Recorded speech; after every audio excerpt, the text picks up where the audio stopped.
Welcome to the Christchurch Fox Chapel podcast.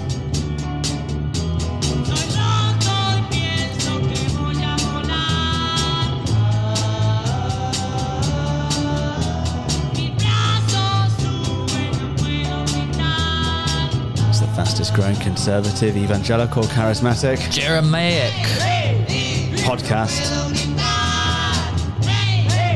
This is a sign What's the word? of someone who's read at least a commentary. Well, oh yeah, it's true. In the entire Fox Chapel area. What would it be? Not Jeremiad. Jeremiah. Yeah, why Like not? what is characterized by the book of Jeremiah? So Isaiah, Ezekiel, Jeremiah doc. Like Jeremiadic. Yeah, probably. Pertaining to Jeremiah, I believe that we have a Jeremiah quote in our passage today. I also believe that we have a Jeremiah quote in our passage today. And that explains your reference. Yeah.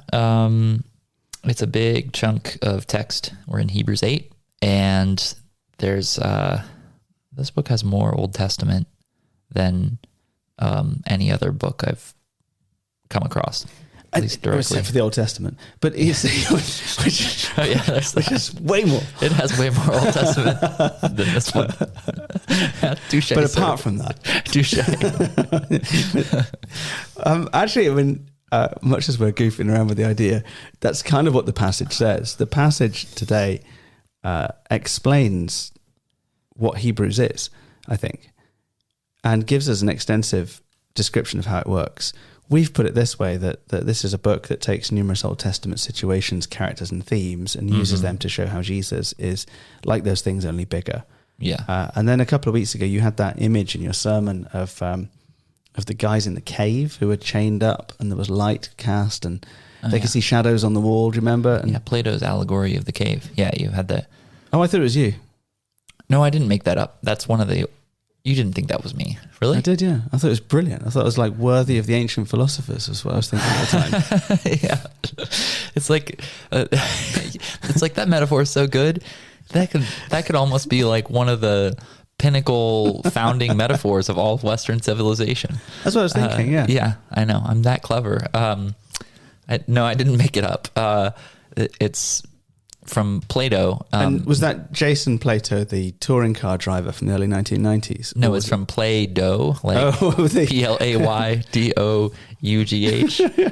Modeling clay. Yeah, the modeling clay brand. Well, there you go. I used to get those mixed Brilliant up. stuff. No, so you were saying that the allegory of the cave, like the people in the cave can't, all they see is like the shadows of things, right? Yeah. Cast on the wall. Interesting. And they're kind of being brought out into reality. Right. So coming out of the cave. Instead of seeing just the shadow on the wall of the thing, whatever was passing by. Yeah. And you're seeing the real thing now. And Right. it causes your eyes to hurt at first because there's so much light coming in. And we have that here. I mean, it's right in the middle of the passage, but I think the word shadow appears in the middle of the passage somewhere. I read it this morning. Oh, yeah. Maybe we can just launch into it. Okay. Well, let's see then. So we're in chapter 8 of Hebrews and verse 1. Now, the point in what we're saying is this. This does have the feel of a sermon that's lost its way. Yeah. Well, I mean, he started talking about Melchizedek, and then he kind of wandered off, and then he came back to Melchizedek. Yeah. There's like an accusation that somehow you, dear listener, it's your fault. He's already said you've become dull of hearing. Yeah. Oh, that's it. Yeah. I always assume that it's my fault when people fall asleep during, and it's probably because it usually is my fault. But this is a very self-assured preacher. He's like, no, it's definitely their fault. Yeah, it's them. The point of what we're saying, like, let's get it back on track, is this. We have such a high priest, one who is seated at the right hand of the throne of the majesty in heaven, a minister in the holy places, in the true tent that the Lord set up, not man. For every high priest is appointed to offer gifts and sacrifices. Thus, it is necessary for the priest also to have something to offer. Now, I love how he said, now the point that we're making is this, and then there's just like... Not a point, but about 15 points. A very convoluted... Yeah. Yeah, I like that too. Yeah. It's like, I'm simply saying this. like, simply put, blah, blah, blah, blah, blah, blah. Well, we have a high priest. So Jesus is like a high priest, only bigger. One who's seated at the right hand of the throne of the majesty in heaven. So Jesus Christ is seated at the right hand of the Father. He's enthroned. He's ruling and reigning eternally above as a king. And it's the tent that's not made by hands. Right. So he's talking about the tabernacle. The word there's skene. So it's not like the earthly temple, but the heavenly true form. So when they get the 10 Commandments and they put them in the Ark of the Covenant, they transport them, and when they settle, they build a tent around it, and therein go to meet with God. Yeah. And then that's like a prototype of the actual temple made of stone that Solomon constructs, right? Yeah. And so the Solomonic temple the first temple is the place that has the kind of courts and the holy place and the most holy place and the curtain and the Ark of the Covenant is housed within this cubic space at the very front, where only the high priest can enter once a year, right? And it's the center of this whole religious political system. Yeah, it's the center of the town, right? Center of the system. The sacrifices go on in there. Yeah. It's the epicenter of everything. And it's also essentially it is heaven on earth. It's the presence of God in there.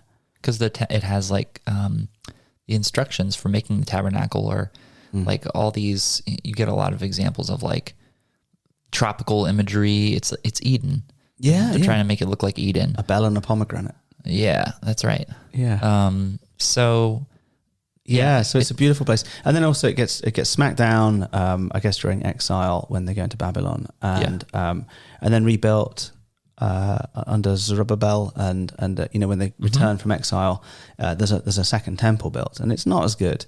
It's still pretty cool, and then King Herod the Great, I guess circa 100 years before Jesus, kind of pimps it a bit and makes it nicer. Yeah, and so it gets to be known as Herod's Temple, which is like really, guys? Herod's Temple. Really? Is that what you come up with? Well, that's probably what he wanted, right? Well, yeah, I guess he was so. Kind of a scalawag. If I donate to this thing, will you give me naming rights? So yeah. Well, the ACNA does that sometimes. Do they? Oh yeah, pretty scandalous. Give you $1 million if you name this spire after me. Oh, what, like a Tower of Babel? Nice. Oh, really? Yeah. Pretty seedy move. We were doing naming stuff after yourself in church. Very seedy move. But Herod does it. You just don't need to have stuff named after yourself, period. No. Period. No, not really. Make a name for themselves. That's the problem in Babel. So you've got this interplay going on throughout of this kind of mobile place, the tabernacle, the actual first temple, the second temple, and this kind of sort of thing that people like to do, which is associate themselves with power and try and kind of get in on it. I guess that's the kind of story of the temple in Judaism, right? Yeah. Now Jesus he says is just a shadow of the there real it is. thing. That's the thing. That's the cave thing. I'm just going to pick it up at verse 4. Now, if he were on earth, he would not be a priest at all, since there are priests who offer gifts according to the law. This whole system, they serve a copy and shadow of the heavenly things. For when Moses was about to erect the tent, he was instructed by God, saying, "See that you make everything according to the pattern that was shown you on the mountain." All right. So Moses' tent. That's temple version 0.1. That's the tent temple, and then there's the Solomon's temple, then there's Herod's temple. So it's all the same thing. They're just different versions of the same thing. Those are all. However, all of these three versions of the temple: tent, big temple, medium temple. They are all themselves versions of something bigger. They're like shadowy versions of something bigger. And this is crazy that Moses had a vision of, like, God showed him. He saw the heavenly temple. Yeah. We read the book of Leviticus, and it's like, this should be 16 cubits by 3 cubits wide and laid over with acacia wood, coated in gold. And I'm like, I'm going to sleep. But he saw this grand image of this temple. that's like the really real temple. And maybe you say like Isaiah had a similar thing, like where he ends up in his vision in chapter 6 in the throne room of God. Yeah. Maybe a similar kind of a thing. I was in preparing to preach about this. This probably won't make it into the sermon, but I was just thinking about Las Vegas. Like the fake Eiffel Tower and things like that? The fake Eiffel Tower and Caesar's Palace. There's like all these fake statues made of plaster. Yeah. And like That's there's funny. slot machines put in between them. It's just so funny. tacky and gaudy. You have the fake Venice where you can ride the fake gondola around, and like it's supposed to give you this idea, but it's not the real thing. And like Disney has the thing, right? The fake English pub and all that kind of thing, where you can go and get like, certain foods in different cultures. Yeah. So there's that sort of plasticized palace. The plasticized palace. It's like the Cheesecake Factory of cities. Yes, an entire city. So in a sense, although this temple really is the actual presence of God, like it really is, the Ark of the Covenant really is the presence of God. Yeah. That's why high priests prepared so well and indeed sometimes died in there, or at least might have done. Although it's real, it is in fact just the Cheesecake Factory of temples compared to the real temple, which is where Jesus is, which is seated at the right hand of the Majesty on high. That there's a real reality. There's a prime reality. Is, and some people would say that, oh, you're getting this idea. He's getting this idea from Plato. No, not really. Like this is latent. I think Plato was onto something. Yeah. Plato, by the way, not Plato, was ancient Greek philosopher who had and a lot of touring good car things driver to say. of the early 1990s, drove for Renault, I think, at one point. Oh, really? Yeah. Huh. Yeah, that's very good driver. Kid that, but yeah, there's a reality that's above our reality that that Jesus is in, and he's the high priest there. He's the really real high priest. So, okay, so verse 5 says they serve as a copy and shadow of the heavenly things. So, so the greatest thing you know is but a copy and shadow of that which it's really representing, the greater thing. Jesus is like a temple, like a priest, only bigger. And where he is, which is the heavenly throne room, is a bigger version of the portal of the most holy place. Yeah. Okay. And so here, I think actually all of that is sort of getting to the bigger point, which comes in verse 6. But as it is, Christ has obtained a ministry that is as much more excellent than the old as the covenant he mediates is better, since it is enacted on better promises. For if that first covenant had been faultless, there would have been no occasion to look for a second. Now, what blows me away about this, right, is that in the Old Covenant, in the days of the Old Covenant, in the Old Testament, they were in fact already looking ahead to a new covenant. Yeah. And I, if I knew that, I'd forgotten it. So the Old Covenant is the promise. It's a variety of things, but it's really the promise that's given to Abraham, that's restated or recapitulated through David, to bless all of the nations, and that is operating through the Levitical priesthood in the Promised Land to mediate the relationship of God with His people and eventually bless the nations. Old Covenant, and the one of the main points that we've made in this series is that there's a new covenant in Christ. We read from the Last Supper institution narrative last weekend in church, where we heard him say, "This is the blood of my new covenant." So we're well aware that the covenant of law has been replaced by a covenant of grace. This covenant sacrificial system has been replaced by this new covenant in Christ's blood, as His sacrifice and the grace provided by it have brought us into a new form of relationship with God. That's kind of somewhat old news, at least I'm well familiar with that. The idea that in the Old Testament, they were already anticipating this in a very explicit way. I guess I'd not noticed that before. Yeah. I think, when I've been thinking about covenants, I've often tended to underestimate how gracious the old covenant is, and then also underestimate how radically scandalously gracious the new covenant is. Like they're both better than I thought. I always kind of thought, well, they're both better than no covenant. Well, that's what modern society lives on, right? Like God is love, and you know, and the brotherhood of humans, and the fatherhood of God, and God is love, and it's this ambiguous kind of thing, that has no real concretes or boundaries or anything to it, but high sounding language, but really devoid of any real meaning. Yeah, because there's a lot of things that like I love one month, and then the next month I'm on to something else. Yeah, right? Like like wives. No, not so much. Not so much. Well, here's the thing. Like, I love. Last year I loved running and ultra running. I was really into it, and I've gotten bored with that. Kind of. So I moved on to something else. Right? Cycling. Yeah. So like that's always like if God is love, God can be flippant. And is that just an emotion? But a covenant is something that is more fixed and fundamental than just this ambiguous idea of love. Yeah, it's permanent. And it's initiated by a greater party as an act of grace. So, I mean, covenants were well known in the ancient Near East. Generally, they happened a lot. When a tribe or leader of a tribe wanted essentially to make peace with his neighbors, the bigger tribe would proffer a covenant to the smaller tribe and say, let's say you guys are all carrot farmers and we're cow farmers. Let's join forces. You 1,000 carrot people with me 2,000 cow people. We're going to join forces, and if anyone attacks you, then I'm going to defend you, and vice versa. We're now 3,000.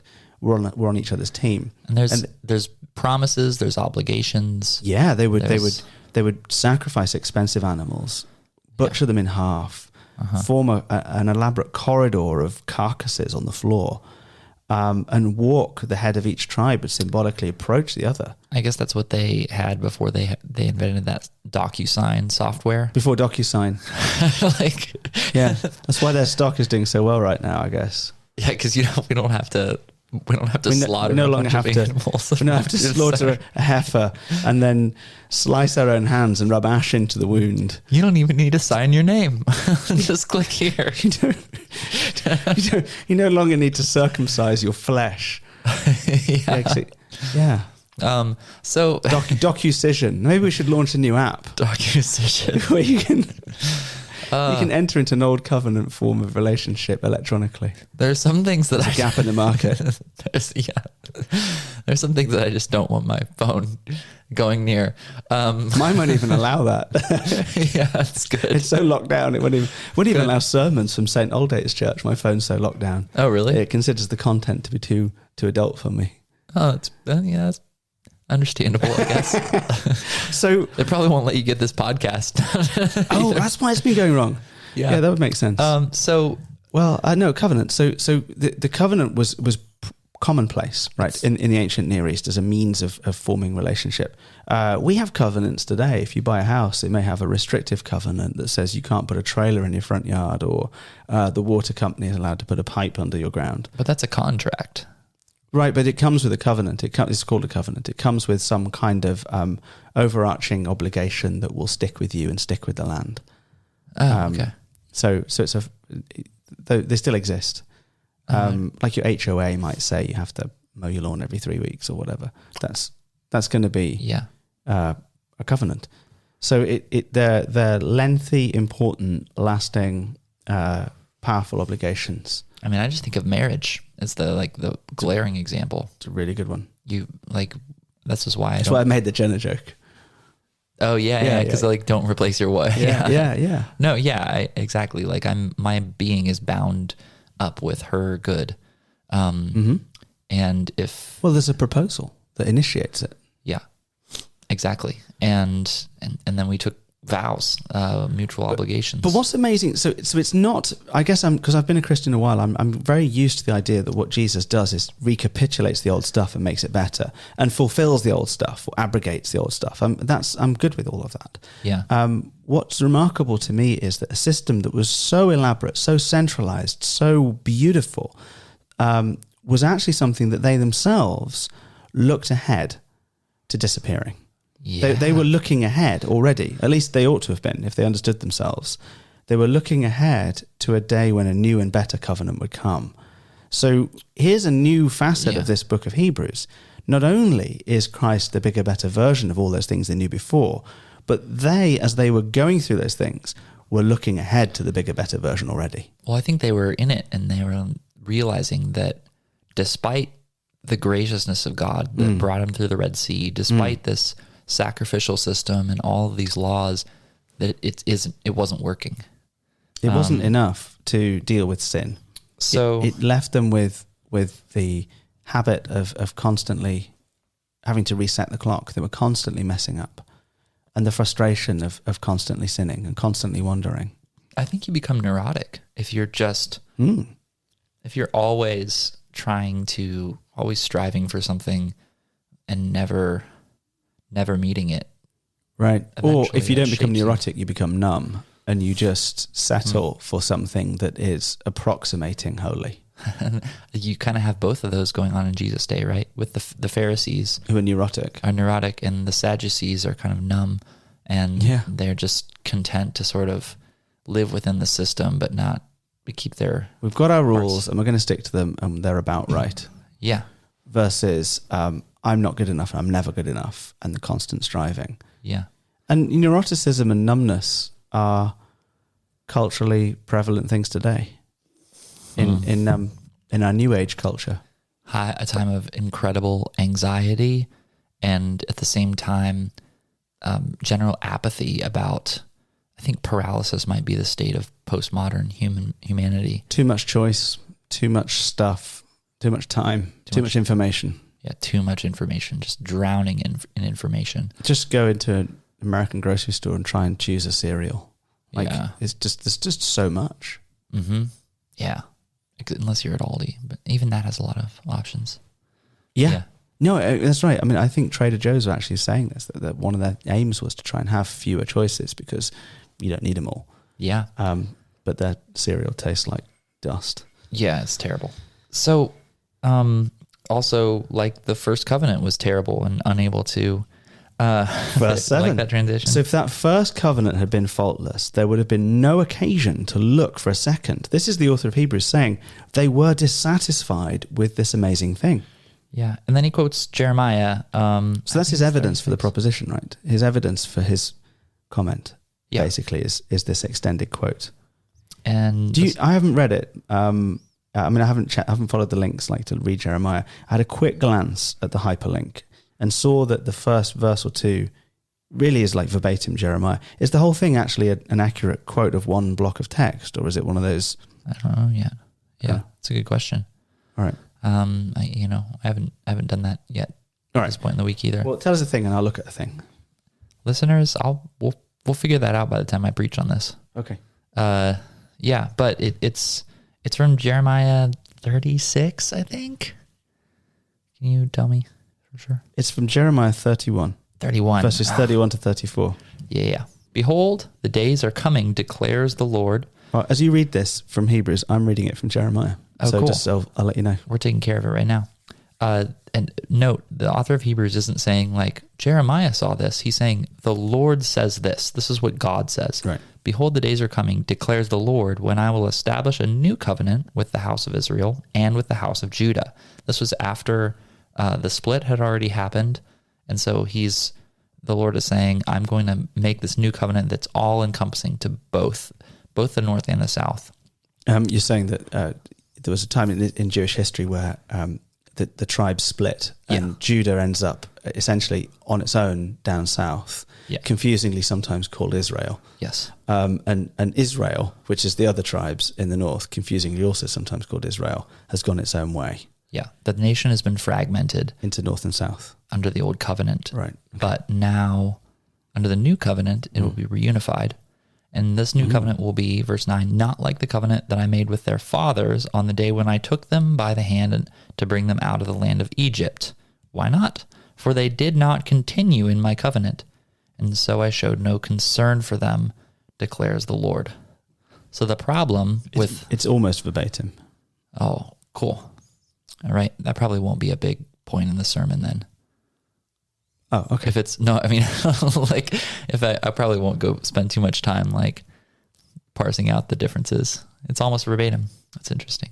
Yeah. Well, there could just be a translation thing. That the thing we're reading in Hebrews is translated from Greek. The thing I'm reading from Jeremiah is translated from Hebrew. So they're synonyms. Yeah. But it's really, really, really similar. Cool. So what's the problem with the old covenant? I don't know. I was concentrating so hard on verifying the quote that I didn't really think about it very much. Okay, that's scholarship, folks. This is good. This is why there's two of us, because I'm like tracking on a totally different rail line than you on this. Mm-hmm. We need both here. So I don't know that you need what I'm providing. No, it's helpful for me. So I showed. They did not continue in the covenant. The problem was the people's hearts. And Ezekiel actually says this, that it says, I'm going to remove from you your heart of stone and give you a heart of flesh. Yeah. So the problem with the old covenant is hard-heartedness. It's not that the law is bad or faulty. The law is not faulty. Like Psalm 119 says, the law of the Lord is perfect, like it's glorious, but the human heart cannot do it or will not do it. Mm-hmm. We just don't follow through. And so something else has to give. So it's not that God doesn't, that like the one covenant is like the mean law and the next covenant is like, oh, well, God gives you some grace. Well, it's a form. It's a type of the same thing. Yeah. It's like it, only not as big. The new covenant's like the old covenant, only bigger. And it's like the difference between, in the old covenant, God walks, grabs their hand and carries and walks with them. And then it's very clear that their legs just don't work. And so he's like, all right, I'm just going to pick you up and put you on my shoulders and carry you. So this is the covenant that I will make with the house of Israel. Verse 10 declares the Lord, I will put my laws into their minds and write them on their hearts. Ezekiel says the same basic thing. Yeah. I'll take your heart of stone and give you a heart of flesh. So there's a renewal of the person going on. There's a complete transformation from within. Yeah. In the new covenant, there's going to be something that changes within you that puts that covenant there inside of you, rather than you trying to sort of obey it. Yeah. There's going to be a transformation of your heart that empowers you to obey it, or empowers you to be in it. It's a fundamental change in the core of the person's heart and the person's being. So we're reading an extended quote from the Old Testament that describes the deficiencies of the Old Covenant and looks ahead to a new covenant of grace that will be inwardly far more dynamic than anything they'd known so far. Yeah. That's really fascinating, because if I knew that, I'd forgotten it. Yeah. That's really fascinating that all the way back there, deep in the depths of the Old Testament, was this clear, unambiguous description of what the new one would look like. So not a vague, it's remarkably unshadowy. For people in a cave with a shadow, this is remarkably clear. So this is a real, just practically, this is a real, how do I put it, disruptor of the way that we normally tend to think that people change. Like, so how do people change? Like, do you get better by, Aristotle said that you get better by essentially repetition, right? I mean, this is the classic idea, and there's a lot of truth to it, right? Our minds have a certain plasticity, and so the patterns that we cultivate will form us in certain ways over time. You are kind of basically what your habits are. Right. That's the Aristotelian idea. But this is saying that however true that may be, it's actually insufficient. You're rearranging deck chairs on the Titanic. You can tidy up, but the whole ship's going down. Yeah. And so there's some radical transformation that's going to occur that's unique and complete and external. And it's something that only God can do. It's a miracle. Now, this is really helpful for anyone who has struggled with, for instance, the neuroticism or the numbness, the shame of not measuring up. I would say particularly addiction. And one of our colleagues, Lauren Scharf, I hope she'll come on the podcast soon to talk about addiction. She's writing a thesis on it. She draws a lot of links between it and sin generally. But, for anyone that's struggling with something like a recidivative pattern of sin, and that is to say something you go back to quite often. And let's say we're sitting in church and I'm saying the general confession, you're probably thinking of that thing. Yeah. And there's something here that says, no, actually, the pattern can be disrupted from the Holy Spirit within you. Yeah. Something outside is going to work within you, which is really cool. And it's not going to rely on you having a temporary reset of the clock, and it's not going to rely on you gearing up the strength or making the sacrifice or anything like that. Yeah, and not only that God can do that, but he said, under the new relationship that I'm going to have with people, with my people, this is what I'm going to do. Right. I'm going to change you that way. And this covenant, he says, I'll make with the house of Israel, which is really exciting because, we think of, say, Israel, Jews, the people of the old covenant as being in a sense sort of, inferior, if you like, to the Christian church. And yet actually he's drawing a link here in Hebrews and saying that the Christian church is the fulfillment of the promise to the Jewish people. Yeah. Which is a concept that, we could dig into an awful lot from something like Romans. Yeah. But it's quite clear here from Jeremiah, an old covenant book, that the Christian church is the logical end point of the promise. Yeah. Now, when you look at Abraham from a Christian perspective and say, well, this promise to bless all the nations makes complete sense. That is the Gentiles coming in. Well, Jesus says to the Samaritan woman, I'll tell you the truth, the time is coming when the true worshipers will worship me neither on this mountain nor in Jerusalem, but all over the place in spirit and in truth. Right. It's like pointing toward that moment of like the renewed heart. And I think that this is the thing. She's from the old northern side of the fence that had their own rival temple. Yeah. Mount Gerizim. Right. The Samaritans had a rival temple which they'd set up. It wasn't a real one. Yeah. And at one point, like in the ultimate student prank, I think some Jews broke in on the night of a festival and scattered dead men's bones on the floor of the sanctuary to defile it.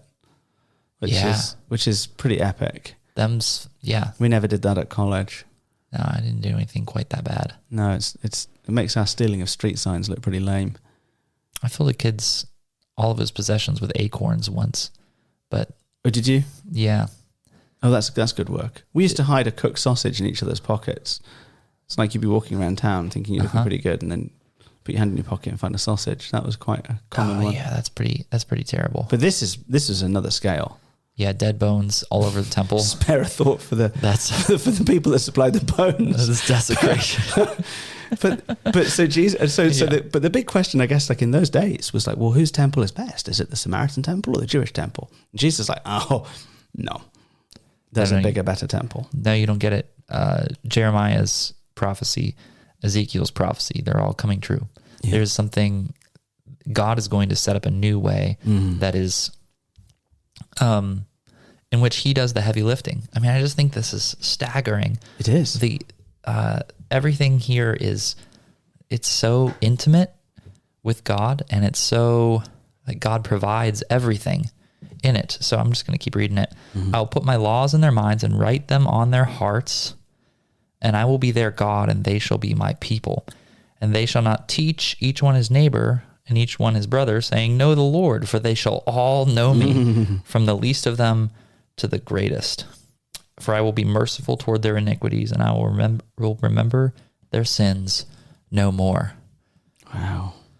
So it's qualitatively different from the old covenant. It's so much. It's not that the old covenant wasn't gracious. It's just that our definitions of grace really don't hold a candle to this. No, and in a sense, it's also looking forward to a timeline beyond where we are now as well. Yeah. I think, each one will know me, from the least to the greatest. You could say, well, we have an element of that right now, obviously. I hadn't thought of that. Yeah. But we haven't finished that.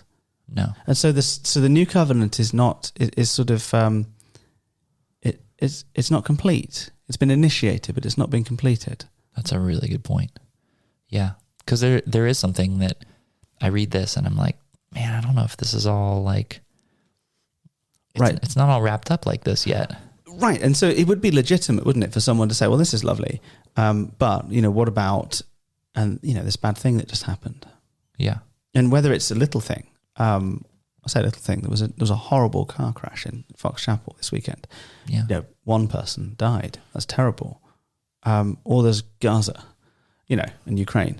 Yeah. So, you could say, well, how can this promise of this new covenant, which allegedly we're under, really be true when there's all this horrible suffering in the world? And the answer is because, in a sense, we're still in a shadowy time. Yeah. We've still not yet seen the fullness completed. But I think that we see these glimpses. Sure. And anyone who, I think if you've been around the church long enough, you hear stories. I have my first impression after, I had a moment in high school where I sort of made I don't know. I guess I made a covenant with God. I was already baptized at that point, but I said, I'll follow you no matter what. And I really think I was, really experienced the Holy Spirit and, had the Holy Spirit with me and in me. And it was for the first time, I just remember I went home and I wanted to do the dishes just out of the pure goodness of the desire to love and help my mother. It was this really insignificant, small thing, but it was like my heart was just different. It had changed, and there was just this genuine love and refreshment that just wasn't there before, and I couldn't explain where it came from. No. And God does that. He really does. It's a real thing. And so, I think I always, when I see these Christian sort of self-improvement movements or a ton of I know what spiritual discipline stuff. Oh, and endless diagrams and flowcharts about how to become more Christian. And I get it. And I don't get it. I do think it's good to have good habits. I do think that habits... That's the point you're making earlier, right. I do think that habits do form us and change us in some significant ways. And we can't ignore that.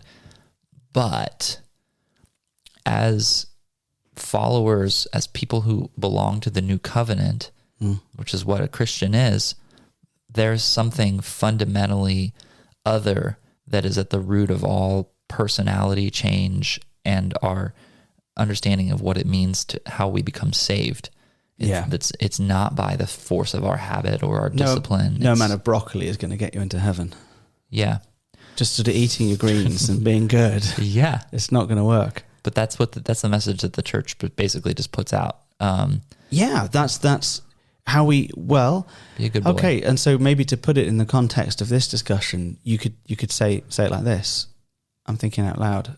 That in a sense we're frequently trying to shoehorn an old covenant mindset back into the new covenant. Yep. I have a friend who is a pastor who said it in a much more crass way. Okay. He said the majority of people in the pew are actually Jews. Right. Their theology is functional Judaism. Mm-hmm. And that's nothing against I don't mean that as an anti-Semitic comment, but rather just that they are living under the old covenant. Yes. Their whole view of things is old covenant. Which is a works-based culture. Yeah. Of temporary improvement of the self. Yeah. Yeah. Yeah. Well, I mean, that's true, isn't it? And it's really difficult for us to, we don't want to be antinomian, which would be the idea of sort of saying, come and stand up and just do what on earth you like. No. Licentious, at least. We don't want to be licentious and say, well, there you go. You can do what you like. Again, Paul addresses this in Romans, I think. But so on the one hand, the things we do matter. On the other hand, they actually don't matter. And we have to live with this tension, which I think Hebrews is starting to explore here to some extent. Well, I think obedience is a necessary thing that happens in the new covenant. But the thing is that it's God who produces the obedience. And it comes, therefore, out of what he's done to you. Yeah. Yeah. I mean, the way that is good doesn't cease to be the way that is good. Mm-hmm. Like the good way is the good way. Yeah. Walk in it. But he equips the new covenant people to do that. Now, the encouragement of verse 13, which is the Hebrews commentary on the quote from Jeremiah, is that in speaking of a new covenant, he makes the first one obsolete. So a time is coming from Jeremiah's perspective, it's indeed now here from ours, when the old ways have become obsolete. We could look up the word. Wouldn't it be interesting? Obsolete. Yeah. Paleo. Paleo. Yeah, palin, it's ended. Yeah, to decay. To make ancient or old, to become old. I think I feel it. Palliative, I guess, like palliative care, I'm guessing. Maybe? Yeah. Palliative, the end, pertaining to the end or expiring. Yeah. Must be the same word. I always remembered that word in Greek because I thought of Sarah Palin and how her political influence had come to an end. Even though she was very young and beautiful. Yeah, she was great. Wow.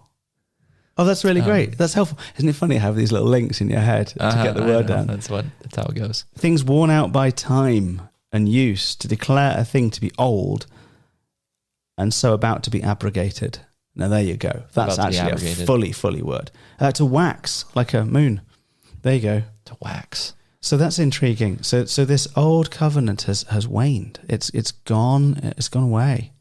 Yeah. It's risen, and it's sunk. We do not approach God on the basis of that insufficient covenant. No longer. And you either have the full Cadillac option, the full version of Jesus interceding for you in the new heavens and new earth, the new temple, the real temple, or nothing. Right. There's no in between. The old temple has crumbled and gone anyway. Yeah. The old sacrificial system is obsolete. It's gone. So I guess that Christianity doesn't claim like, hey, coming to God by grace is a little bit better than coming to God by works. No. It's you come to God purely based on the basis of his blood-bought absolute mercy, or you don't come at all. Mm-hmm. There is no other option. No.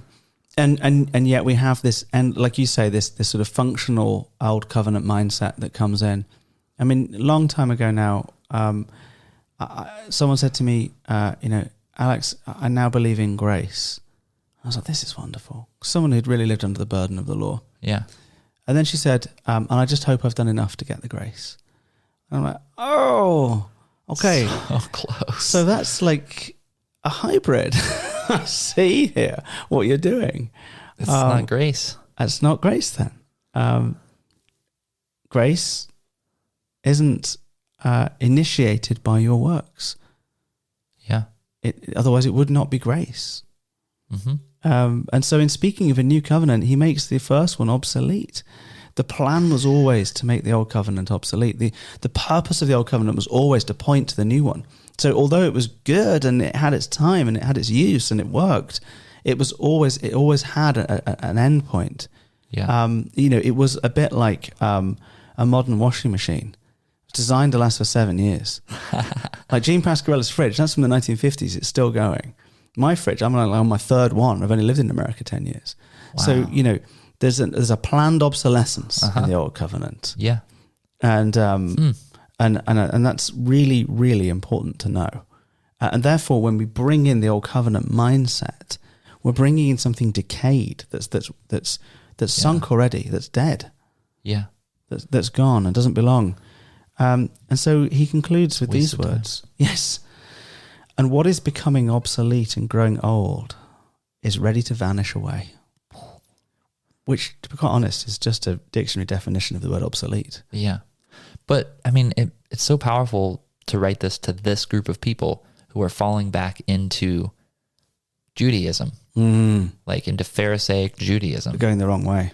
They're going, and he's taking the Old Testament and pointing out that their retreat back into what they think is the Old Testament is actually self-contradicting.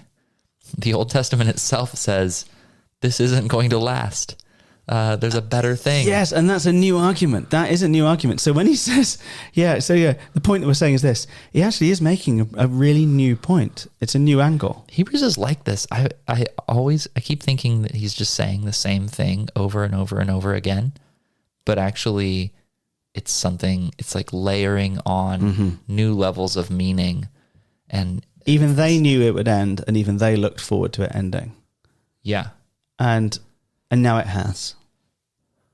Yeah, and now it has. It's not the only thing. Yeah. The Los Yatis are not ending, though. Never. Nope. They sing in an order that will last forever. Yes. I'll make you a DJ forever in the order of Yeti. Yeah.